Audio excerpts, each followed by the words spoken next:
வணக்கங்க. ரொம்ப ஒரு கேவலமான ஒரு விஷயம். தெலுங்கானால பார்த்தீங்கன்னா, ஒரு ஒரு பாவமும் அறியாத ஒரு செக்யூரிட்டி வேலைக்கு போயிருக்காரு. 1 மாதம் நிகழ்ச்சி இன்னும் அதுலேருந்து யாரும் மீண்டு வரல. செக்யூரிட்டி பாவம். அவர் பண்ண வேலைக்கு போயிருக்காரு. அங்கே இருக்க அரசியல் கட்சிகள்லாம் என்ன பண்ணிருக்காங்கன்னா, ஏதோ அந்த கோவில் திருவிழாவுக்காக வேண்டி கவர்மெண்ட் பர்மிஷன் வாங்கினாங்களா வாங்கலையான்னு தெரியல. நிறைய பொதுமக்கள் கூடுற இடத்துல அவ்வளோ பட்டாசு வெடித்து அதுலேருந்து ஒரு ராக்கெட்டு போட்டு அவர் வயிற்றில் போய் குத்தி குடல் சரிஞ்சு அதே இடத்துல அந்த வயிற்று குடல் மொத்தத்தையும் தன் கையில் பிடிச்சிருக்காரு. எல்லோரும் அங்கே இருக்கவங்களாம் செல்ஃபி எடுக்கிறாங்க. அவரை காப்பாற்றணும் யாரும் முயற்சி எடுக்கலை. மனசாட்சி எல்லாருக்குமே செத்து போயிடுச்சு.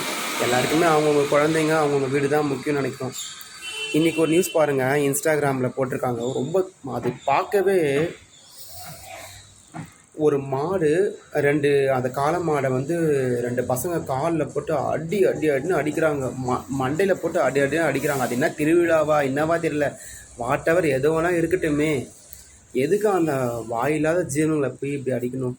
நான் என்ன கேட்குறேன்னா, இப்போ சுப்ரீம் கோர்ட் அரசுக்கு இது அவங்க பார்வைக்கு வரலையா?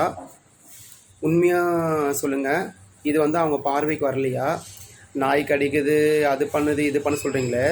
அவ்வளோ பொதுமக்கள் கூடுற இடத்துல அந்த 2 காளை மாடு கழுத்தில் ஒரு பெரிய கல்லை கட்டி ஏதோ ஒரு போட்டி மாதிரி நடத்துகிறாங்க. கொம்பு எடுத்து காலில் அடின்னு அவன் சக்திக்கு எவ்வளோ முடியுமோ அப்படி எகிரி அடிக்கிறான் அந்த மாடை. உண்மையாக சொல்கிறேங்க, தெலுங்கானா வர வர ரொம்ப மோசமாக ஒஸ்ட்டான ஸ்டேட்டில் சேர்ந்துட்டு இருக்குது. இதில் வர எல்லாரும் மார்ச் 8 விமன்ஸ் டே எல்லாம் கொண்டாடுறோம். Women's day how many women harassment தெரியுமா? ஹவு மெனி ரிஜிஸ்டர் இந்த ரேப்? எவ்வளோ பிரச்சனை.